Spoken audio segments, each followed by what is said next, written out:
अस्सलामुअलैकुम वरहमतुल्लाहि वबरकातुहू। मेरे मुअज़्ज़िज़ सामीन, आपका खैर मक़दम है यूनानी वीडियो लेक्चर्स में। आज का मज़मून जो आपके सामने पेश करना है वह है अमराज़ इस्तिहाला, मेटाबॉलिक डिसऑर्डर।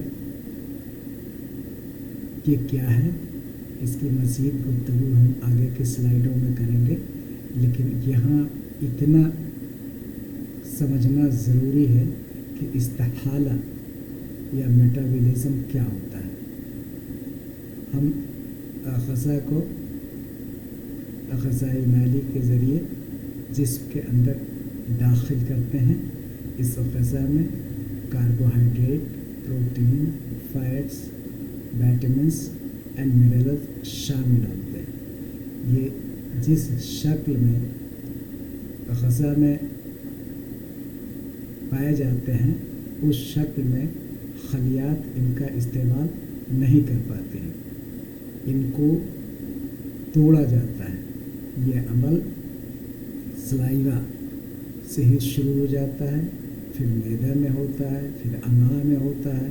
मुख्तलिफ़ किस्म के एंजाइम उस पर काम करते हैं और ये कॉम्प्लेक्स ऑर्गेनिक मटेरियल टूट करके सिंपल ऑर्गेनिक मटेरियल में तब्दील हो जाता है।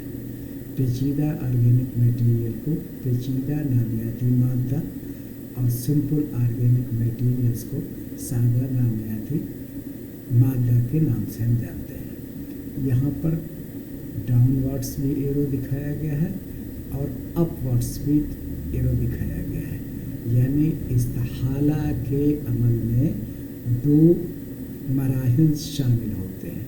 नंबर एक, कॉम्प्लेक्स ऑर्गेनिक मटेरियल्स को तोड़ करके सिंपल ऑर्गेनिक मटेरियल में तब्दील किया जाता है और फिर ये सिंपल ऑर्गेनिक मटेरियल एकजा होकर के मजमूई शक्ल में खून में शामिल हो जाते हैं, यानी इनका खून में इंजसाब होता है, एब्जॉर्बमेंट होता है और जिस्म के मुख्तलिफ अज़ू की खलियात में उस शक्ल में स्टोर हो जाता है जिस शक्ल में खलियात अपने हयातियाती अमल लाइफ एक्टिविटी में काम में लाने में खर्च करती हैं। मसलन रेस्पिरेशन में हमें ग्लूकोज और ग्लूकोज की ज़रूरत होती है। जब ग्लूकोज टूटता है तोड़ने के लिए 2 ATP लगाया जाता है और 38 ATP हासिल होता है।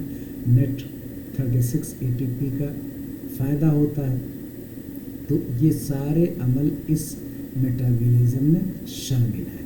मेटाबॉलिज़्म में ख़ास तौर से 2 मराहिल होते हैं। पहले को कैटाबॉलिज़्म कहते हैं, जिसमें कॉम्प्लेक्स ऑर्गेनिक मटेरियल टूट करके सिंपल ऑर्गेनिक मटेरियल में तब्दील होता है, और दूसरा मरहला एनाबॉलिज़्म है, जिसमें सादा नामियाती मादा एकजा होकर के पेचीदा नामियाती मादा में तब्दील होते हैं। अब ग़ज़ा की शक्ल में हम कार्बोहाइड्रेट लेते हैं, प्रोटीन लेते हैं, फैट्स लेते हैं। अगर इसका इस्तिहाला सही तरीक़े से नहीं होगा तो जिसमें मुख्तलिफ़ किस्म के अमराज़ पैदा होंगे। BMS के सिलेबस में 5 अमराज़ इस्तिहाला का ज़िक्र किया गया है। पहला आप देखिए, ये कुसाह या रिकेट जिसे कहते हैं, बच्चों के पैरों की हड्डियाँ टेढ़ी मेढ़ी हो जाती हैं या बाजू की हड्डियाँ जो है की हैयत बदल जाती है। इसको हम कुशाह या रिकेट के नाम से जानते हैं। दूसरा आपको है ऑस्टियोमलेशिया, तीसरा आपको है नक़रस, जिसको हम गाउट के भी नाम से जानते हैं। इसमें यूरिक एसिड जमा हो जाता है, यहाँ पर सूजन हो जाती है। और अगला मर्ज़ है आपको ऑस्टोफोरेसिस, जिसमें हड्डियाँ भुरभुरी हो जाती हैं, और उसके आखिर में है ऑस्टोपोरोसिस। इसका मुकम्मल और मज़ीद वज़ाहत के साथ तज़किरा इंशाअल्लाह आइंदा की स्लाइडों में मिलेगा। आइए हम इसकी तारीफ़ को समझते हैं कि ये है क्या जाए। डिसऑर्डर ऑफ मेटाबॉलिज़्म से क्या मुराद है? ऐसे अमराज जिसमें जिस्म के कीमियाती या इस्तेहालवी अफ़आल में ख़राबी पैदा हो जाए। ऐसे अमराज जिनमें जिस्म की कीमियाई या इस्तेहालवी अफ़आल में ख़राबी पैदा हो जाए, जिससे हड्डियों, जूनों और ज़लात की साख्त की कारकर्दगी मुतासिर होती है, उन्हें हम अमराज इस्तेहाला कहते हैं। ऐसे अमराज जो इस्तेहाला में फ़साद की वजह से पैदा होते हैं, उन्हें हम अमराज इस्तेहाला के नाम से जानते हैं। आइए, ये आपकी अगली स्लाइड है, इस स्लाइड्स को आप देखिए। थोड़ा सा पॉइंटर हम ले लें तो आपको समझाने में और मज़ीद आसानी होगी।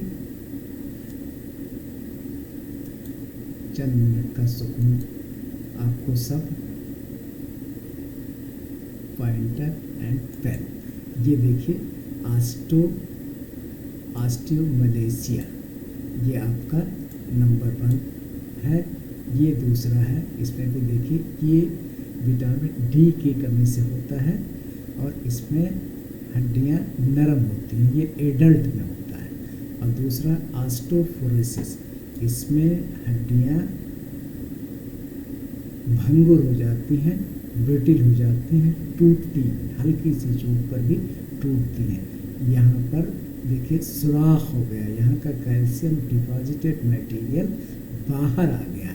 इसके हज़म में कोई कमी नहीं होती, इसका वॉल्यूम उतना ही रहता है, लेकिन वेट में कम हो जाती है। इसका मुराद है कि डेंसिटी, जो मटेरियल यहाँ से खाली हो गया, उसकी वजह से बोन की डेंसिटी में कमी आ जाती है। इसको हम ऑस्टियोपोरोसिस के नाम से जानते हैं। उसके बाद ऑस्टियोआर्थराइटिस, जो मफासिल हैं, जो जोड़ हैं, यहाँ पर साइनोवियल फ्लूइड भरा रहता है और यहाँ पर कार्टिलेज आहिस्ता आहिस्ता डीजनरेट होता है। ऑस्टियोआर्थराइटिस में क्या है? Cartilage degeneration. देखिए यहाँ पर दिखाया गया है, ये क्या है?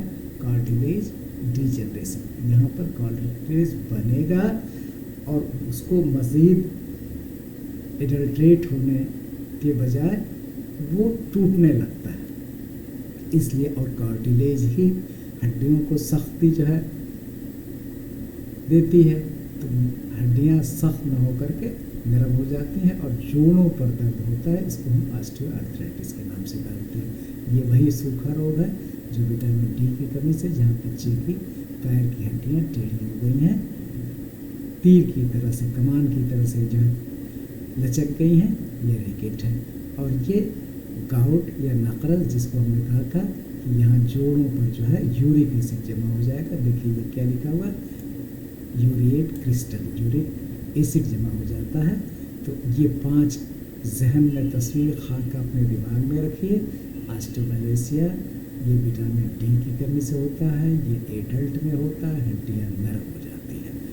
ये जो है आपको भी एडल्ट में होता है और इसमें क्या कहते हैं, बोन डेंसिटी कम हो जाती है क्योंकि बीच का मटेरियल खाली हो जाता है। यहाँ पर कार्टिलेज सही तरीके से नशो नुमा नहीं होती है, उसका मैच्योरेशन नहीं होता है। शबाब पर पहुँचने से पहले ही उसकी ढलान शुरू हो जाती है और धीरे धीरे डीजनरेट होने लगती है। यहाँ पर ये आपको दिखाया गया है, कार्टिलेज डीजनरेशन। और फिर उसके बाद ये आपका रिकेट है जो विटामिन डी की कमी से है, और गाउट जो है यूरिक एसिड की वजह से।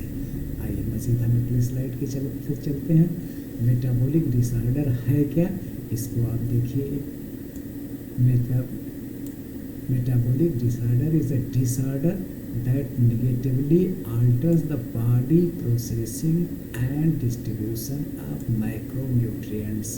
Whatever macronutrients, कार्बोहाइड्रेट है, प्रोटीन है, फैट है, विटामिन्स है, मिनरल्स है, इनकी प्रोसेसिंग और डिस्ट्रीब्यूशन दोनों में फसाद, मनफी जो है असरात देखे जाते हैं। Such as protein, fat and carbohydrate, जिसका हम आपको अभी तस्करा कर रहे थे। प्रोटीन हो, कार्बोहाइड्रेट हो, फैट्स हो, विटामिन्स हो, मिनरल्स हो, इनका इस्तेहाला भी कमज़ोर हो जाएगा और इनका तक़सीम मुख्तलिफ़ खलियात को भी जो है बराबर तरीक़े से नहीं हो पाएगा जितनी ज़रूरत है। Metabolic disorder can happen when abnormal chemical reaction in the body altars the normal, जब उमूमी इस्तिहाला की कैफियत को ख़त्म करके वहाँ पर आरसा पैदा हो जाता है, फसाद पैदा हो जाता है, तो उसके सबब से मेटाबॉलिक डिसऑर्डर पैदा होता है। ये पहले हम आपको बता चुके हैं कि metabolism is the sum of metabolism plus anabolism. Metabolism में कॉम्प्लेक्स ऑर्गेनिक मटेरियल टूट करके सिंपल ऑर्गेनिक मटेरियल बनते हैं, और एनाबॉलिज्म में सिंपल ऑर्गेनिक मटेरियल इकजा होकर के दोबारा से कॉम्प्लेक्स ऑर्गेनिक मटेरियल बना देते हैं। इन दोनों को मजमूई तौर पर हम मेटाबॉलिज्म के नाम से जानते हैं। उर्दू में इसी को लिखा गया आमाल इस्तिहाला, यानी मेटाबॉलिज्म इज़ इक्वल टू आमाल तहलील। मेटाबॉलिज्म में टूटता है तो उसको हल होना, जैसे पानी में चीनी के या शक्कर को डालते हैं तो वो हल हो जाती है, उस तरह से मुख्तलिफ ग़िज़ाई अशिया, चाहे कार्बोहाइड्रेट हो, प्रोटीन हो, फैट हो, विटामिन हो, मिनरल्स हो, पहले उनका तहलील होता है एंजाइम के ज़रिए से, और फिर जब तहलील हो करके ये सादा सिंपलर मालिक्यूल्स में कन्वर्ट हो जाते हैं, तो फिर वो दोबारा मिल करके कॉम्प्लेक्स बनता है, जिसको अमाल तरकीब नाम यहाँ पर दिया गया है। इसको आप जो है तामीर भी कह सकते हैं। इसमें तखरीब तहलील होता है, टूटता है, और इसमें तरकीब इसमें बनता है। अब कार्बोहाइड्रेट का अगर मेटाबॉलिज्म डिसऑर्डर होगा तो डायबिटीज़ का रोग जो है इंसान के जिस्म में दिखाई पड़ेगा। इसमें शुगर का इजाफा हो जाता है, और ये इंसुलिन की कमी से होती है। और ऐसा नहीं कि सिर्फ इंसुलिन की कमी के बाइस डायबिटीज़ मेल्टस हो, बल्कि ये तो पहले किस्म का डायबिटीज़ मेल्टस है। दूसरे किस्म के डायबिटीज़ मेल्टस में खलियात इंसुलिन के प्रति रेजिस्टेंस पैदा हो जाता है, उनके अंदर मुताफ़ती क़ुव्वत पैदा होती है, वो इंसुलिन का असर नहीं लेती है। इंसुलिन वाफिर मकदार में होते हुए भी डायबिटीज़ मेलिटस हो रहा है, क्योंकि खलियात असर कबूल नहीं कर रही हैं इंसुलिन का जो है। तो ये दो तरीक़े का डायबिटीज़ मेलिटस होता है। लिपिड अगर है, इसकी ज़्यादती होगी तो हाइपर लिपिडीमिया होगा। लिपिड की मकदार में इजाफे को हाइपर लिपिडीमिया कहते हैं, और ये जब लिपिड जमा होंगे तो क़ल्बी अमराज जन्मेंगे। क्यों? क्योंकि ये शरायीन में, मरीद में लिपिड जमा होगा, वहाँ एथेरोस्क्लेरोसिस होगी, प्लेक फॉर्मेशन होगा, एम्बोलिज्म होगा, और चाहे कोरोनरी आर्टरीज़ हो या दीगर आर्टरीज़ हों, उसमें जब कोलेस्ट्रॉल ज़्यादा मकदार में जमा हो जाएगा तो वहाँ पर ब्लॉकेज, चाहे पार्शियल ब्लॉकेज या फुल ब्लॉकेज हो जाएगा, और खून की गर्दिश कम हो जाएगी। इसका नतीजा ये होगा कि coronary heart disease, ischaemic heart disease, myocardial infarction वगैरह वगैरह क़ल्बी अमराज पैदा होने का इम्कान हो जाता है। ये कब होता है? जब लिपिड का मेटाबॉलिज्म में डिसऑर्डर होता है। तीसरी है प्रोटीन। प्रोटीन टूट करके अमीनो एसिड बनाता है, और ये अमीनो एसिड, इसका अगर मेटाबॉलिज्म सही नहीं हुआ तो ये अमीनो एसिड दिमागी खलियात में, ब्रेन में जाकर जमा होते हैं, और इसको हम फिनाइल कीटो यूरिया कहते हैं, PKU, फिनाइल कीटो यूरिया। और ये जाकर के जो है ब्रेन में जमा हो जाता है। Toxic buildup of amino acid, brain damage, दिमाग के डैमेज होने के इम्कान पैदा हो जाते हैं। अब उसके बाद ये तो आपको कार्बोहाइड्रेट, लिपिड और प्रोटीन की आप ख़ास तौर से सब जानते हैं कि जो हम ग़िज़ा हासिल करते हैं उसमें कार्बोहाइड्रेट है, इसका मेटाबॉलिज्म में डिसऑर्डर हो सकता है, लिपिड में भी हो सकता है जिसको फैट कहते हैं, प्रोटीन। अब उसके बाद मादनियात और विटामिन आ गए, तो मादनियात में कैल्शियम है, फास्फोरस है। अब इसके अगर मेटाबॉलिज्म में फसाद बरपा होगा तो 3 तरीके के अमराज पहला आपको दिया गया है, ये रिकेट्स, कुसा या ऑस्टोमलेशिया और ऑस्टोफोरोसिस, यहाँ यच जो है रह गया है गालिबन जहाँ, या पोस्ट ऑस्टियोपोरोसिस। काज इसके विटामिन डी और कैल्शियम की डिफिशियंसी है। विटामिन डी भी कम होता है और कैल्शियम की डिफिशियंसी होती है। कमज़ोर, नाजुक, नरम और पोरस बोन्स होती हैं जो है, ज़रा सा भी धचका लगे या प्रेशर या जर्क हो तो उनके टूटने का इम्कान बढ़ जाता है। और प्यूरिन, इससे जो है यूरिक एसिड पैदा होता है जो नक़रस या गाउट का सबब बनता है, जिसका असबाब क्या होगा? यूरिक एसिड की ज़्यादती, जॉइंट में सूजन होगा और दर्द शदीद का इंसान शिकार हो जाएगा। आगे पढ़ते हैं कि मेटाबॉलिक डिसऑर्डर कितने तरीके के होते हैं। ये 3 तरीके के होते हैं। खलकी, जो वालिदैन से औलाद में मुंतकिल होते हैं। दूसरा एक्वायर्ड, पैदाइश के बाद पैदा होते हैं, जिसको इक्तसाबी भी कहते हैं तिब्बी इस्तिलाह में। और उसके बाद मेटाबॉलिक बोन डिसऑर्डर, जिसमें आपने 3 अमराज जो है, गाउट और क्या कहते हैं रैकेट, और तीसरा जो है ऑस्टियोमलेशिया और ऑस्टियोपोरोसिस आपने पढ़ा। ये उन्हीं चारों का जो है यहाँ तस्वीर सादी सी दिखाई गई है, इसको आप देख सकते हैं। आइए, ये जो अब रिकेट्स के बारे में ख़ास तौर से, it is a disorder caused bye vitamin D deficiency.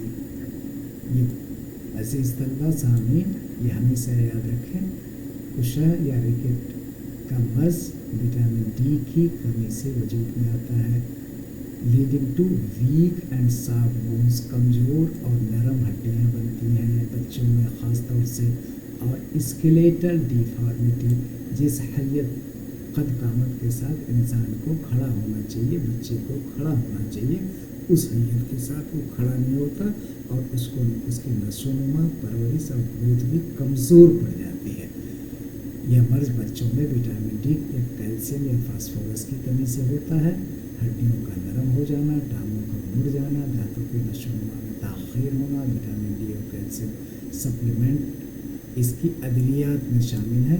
और सूरज की रोशनी का इस्तेमाल, बंद कमरे में जो शहरी ज़िंदगी हमारी हो गई है या एयर कंडीशंस की लाइफ हो गई है, उसकी वजह से भी ये नुकसानदेह रिकेट्स का रोग पैदा हो रहा है। वही चीज़ यहाँ पर दिखाई गई है। आइए इसकी पैथोफिजियोलॉजी थोड़ा सा देख लें। लैक ऑफ विटामिन डी की कमी होगी, down arrow means level is going down, इसकी कमी हो रही है। कैल्शियम एब्जॉर्प्शन जो है आपका कम हो जाएगा, इसको हम हाइपोकैल्सीमिया कहते हैं। जब विटामिन डी की कमी होगी तो कैल्शियम का एब्जॉर्प्शन इंतज़ाम कम हो जाएगा, जिसको हम हाइपोकैल्सीमिया कहते हैं। और हाइपोकैल्सीमिया के बाइस हाइपर पैराथायरॉयडिज्म पैदा होगा, फास्फेट का लॉस होगा और पुअर बोन मिनरलाइजेशन होगा, यानी मिनरल्स का डिपोजिशन वहाँ पर कम हो जाएगा, हल्की हड्डियाँ हो जाएंगी। इसीलिए अपनी हैसियत पर सही तरीके से बच्चा खड़ा नहीं हो पाता। ये रिकेट्स के बारे में है। आइए दूसरा हम देखते हैं, जिसको ऑस्टियोमलेशिया कहते हैं या लयनुल इज़ाम, अल इज़ाम, लयानुल उज़्ज़ाम। It is characterize by softening of bones, हड्डियाँ नरम हो जाती हैं। पहले मर्ज़ में भी हड्डियाँ नरम हुई थी, लेकिन वो बच्चों के ज़्यादातर उसकी मिसालें हैं। ये एडल्ट्स में होता है softening of bones, primary due to deficiency of vitamin D. पहले ही की तरह से इसमें भी विटामिन डी यानी विटामिन डी की कमी से पहले वाला मर्ज़ भी, जिसे आप रिकेट कह रहे थे या कुशाह कह रहे थे, और दूसरा जो है लयानुल अज़्ज़ाम या ऑस्टियोमलेशिया भी विटामिन डी की कमी के बायस पैदा होता है। कैल्शियम भी कम होता है और फास्फेट भी कम होता है। जहाँ हड्डी में कोई भी फसाद बर्पा हो रहा है, उसके लिए ये तीनों फैक्टर रिस्पॉन्सिबल होते हैं, विटामिन डी, कैल्शियम और फास्फेट। वही चीज़ यहाँ पर भी होगी। बालों में हड्डियों के नरम होने का मर्ज़, विटामिन डी की कमी से हड्डियों में दर्द होगा, आसानी से फ्रैक्चर हो जाएगा। अब इसका इलाज करना है तो चूँकि विटामिन डी, कैल्शियम और फास्फेट इसके जो है हम कोलाइडल سلوشنس دیتے ہیں، مناسب غذا دیتے ہیں جس میں وافر مقدار میں کیلشیم وغیرہ فراہم کرایا جا سکے. وہی چیز یہاں پر دکھائی گئی، آپ دیکھ سکتے ہیں. وقت کی قلت کی باعث مزید ہم وضاحت نہیں کر رہے ہیں. نقرس gout it is form of inflammatory arthritis.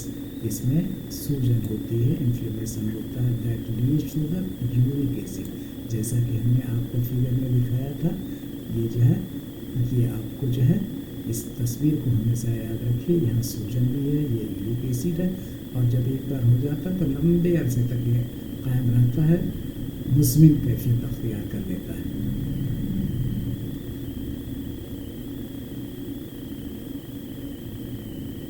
یہ آپ کا یورک ایسڈ اس میں جو ہے نقرس میں دیکھنے کو مل رہا تھا. اب چونکہ یہ یورک ایسڈ اور یورک ایسڈ امینو ایسڈ سے وجود میں آتا ہے اور امینو ایسڈ پروٹین سے آتا ہے، لہذا ایسی غذا سے پرہیز کرنا ہوگا جس میں پروٹین زیادہ مقدار میں ہے. مثلا انڈا ہے، گوشت ہے، دالیں ہیں. الکوہل وغیرہ سے پرہیز کرنا لازمی ہے نقرس کے کیس میں جو ہے. یہی چیز یہاں پر دی گئی ہے. یہاں پر ایکسیس آف یورک ایسڈ ہوگا، مونوسوڈیم یوریٹ بنے گا، کرسٹل ڈپازیشن ہوگا، ایکوٹ انفلیمیٹری آرتھرائٹس. یہ جو ہے یوریٹ کے جو ہے سوڈیم یوریٹ کے کرسٹل جمع ہو جاتے ہیں. اب آخری مرض جو ہے تحجر المفاصل. تحجر المفاصل جو ان کا ابھی ہم نے دیکھے میں کنڈیشن آتا ہے جوائنٹ انفلیمیشن. اس میں بھی جو ہے جوائنٹ میں سوجن ہوگی which further leads to the stiffness. اکڑا ہوگا، ڈفیکلٹی ہوگی ان موومنٹ، چلنے پھرنے میں دقت اور دشواری ہوگی. جوڑوں کے کارٹلیج گھس جاتے ہیں جیسا کہ ہم نے آپ کو بتایا تھا. ایک بار پھر آپ دیکھ لیجئے تاکہ ذہن میں وہ چیز بیٹھ جائے. یہاں پر یہ کارٹلیج جو ہے ڈیکے ہو رہا تھا. کیا ہو رہا تھا؟ Cartilage decay. اور کارٹلیج اس کو آٹو آرتھرائٹس کے ہم کہہ رہے ہیں. تو یہاں پر بھی جو ہے جوڑوں کا کارٹلیج کے گھس جانے سے درد اور اکڑن ہوتی ہے. عمر رسیدہ افراد میں یہ عام ہوتا ہے. حرکت کے بعد درد بڑھتا ہے، جیسے چلے پھریں گے درد ہوگا. فزیوتھیراپی اور پین ریلیف دوائیں اور وزن میں کمی کرنے والی دوائیں اس میں استعمال کرنی پڑتی ہیں. اگلا آپ دیکھیے حراری وجہ المفاصل یا خودکار. یہ ریمیٹائڈ ایسا مرض ہے جو آٹو امیون ڈیفیشنسی پہ ہوتا ہے. ایک جراثیم ہوتا ہے جو ممک کرتا ہے اپنی ہی خلیات، اپنے ہی اینٹی باڈیز کو ہلاک کرنے لگتے ہیں، اس کو جراثیم کا اینٹیجن سمجھ کر کے. اس طریقے سے وہ کیا کہتے ہیں جراثیم ممک کرتا ہے کہ وہ اس کو دشمن سمجھنے کے بجائے خلیات کے اینٹی باڈی جن کا کام ہے جراثیم کے اینٹیجن کو مارنا، تو جراثیم کے اینٹیجن کو مارنے کے بجائے اپنے ہی جسم کے دوسرے اینٹی باڈیز کو مارنے لگتے ہیں. اسی لیے آٹو امیون مرض کہلاتا ہے. ایک خودکار مرض ہے جس میں جوڑوں میں مستقل، اور جس کا نتیجہ کیا ہوگا؟ مستقل سوزش ہوگی. دونوں طرف کو جوڑ متاثر ہوتے ہیں، سوجن درد، اور صبح کے وقت اگر صبح اٹھیں گے تو بزرگوں میں اٹھنا مشکل ہو جاتا ہے. اینٹی انفلیمیٹری آپ ادویات لینی ہے، امیون ماڈولیٹنگ کرنا ہے جو ہے. اس کے بعد آپ کو آسٹیوپوروسس جیسا کہ ملتا ہے پورس جو دوسری سلائڈ دکھائی تھی، وہاں سے کیلشیم کے مادہ نکل جاتے ہیں، اخراج ہو جاتا ہے، ان کی ڈینسٹی کم ہو جاتی ہے. اس کو ہم تخلخل عظام خالی کیا ہے، ہڈیوں کی کمزوری اور بھڑوڑاپن کیلشیم کی کمی سے، معمولی چوٹ سے فریکچر، کمر اور قد میں کمی، کیلشیم اور وٹامن ڈی کی کمی کی باعث ہے. تو سارے جو ہے بون سے جڑے ہوئے ہیں، اس لیے کیلشیم، وٹامن ڈی یہ سپلیمنٹس لینا ہی لینا ہے اور ہلکی ورزش کرنی ہے. اب اس کے بعد یہ جو ہے 5 वर्ष का थोड़ा थोड़ा जो है आपको मुख्तसर दिखाया गया है। इतना भी याद कर लेंगे तो जहन में खलका आपके हो जाएगा। ये कुसार, इसको इंग्लिश में लीकेज कहते हैं। बुनियादी वजह विटामिन डी की कमी है। अलामत क्या है कि बच्चों में हड्डियों का नरम होना। लयानुल इज़ाम ऑस्टियोमलेसिया, ये भी विटामिन डी की कमी है। बालिगों में हड्डियों में दर्द होता है। ऑस्टियोमलेसिया बालिगों की हड्डियों में दर्द होता है, वजह विटामिन डी ही है। गाउट, इसमें यूरिक एसिड जमा होता है, जोड़ों में दर्द और सूजन। ये चूँकि खून से ही जुड़े हुए सारे अमराज हैं तो हड्डियों में दर्द होना लाजमी है, चाहे कोई भी इसमें से मर्ज हो। बस ये है कि ये बच्चों में हो रहा है, ये बालिगों में हो रहा है। और ये जो है क्या कहते हैं, जोड़ पर ख़ास तौर से देखने लगता है, यूरिक एसिड जमा हो जाती है। ऑस्टियोआर्थराइटिस, इसमें कार्टिलेज घिसता है, उम्र के साथ कार्टिलेज का घिसाव होता है, हड्डियाँ एक दूसरे से कार्टिलेज घिस जाती हैं जब, तो जोड़ों का दर्द होता है। रिमेटाइड, ये ऑटो इम्यून, हमने बताया कि जरासीम मिमिक करता है और जिस्म के एंटीबॉडीज़ अपने ही जिस्म के एंटीबॉडीज़ को फॉरेन एंटीजन समझ करके हलाक करना शुरू कर देती हैं। सूजी संक्रमण होता है। ये ऑस्टियोपोरोसिस में बोन डेंसिटी कमी हो जाती है, क्योंकि कैल्शियम की कमी हो जाती है, तो खाली हो जाता है। पोर्स, ऑस्टियोपोरोसिस पोर्स बन जाता है, फ्रैक्चर का खतरा बढ़ जाता है। फी अमानिल्लाह, हमें उम्मीद है कि आप सब खुशखबर होंगे। इसको जो है चैनल को लाइक कीजिए, सब्सक्राइब कीजिए, पसंद कीजिए। अल्लाह ताला आपको अपने अमान में रखे, अच्छा इल्म हासिल करके इंसानियत की खिदमत अल्लाह की रज़ा के लिए कीजिए। फी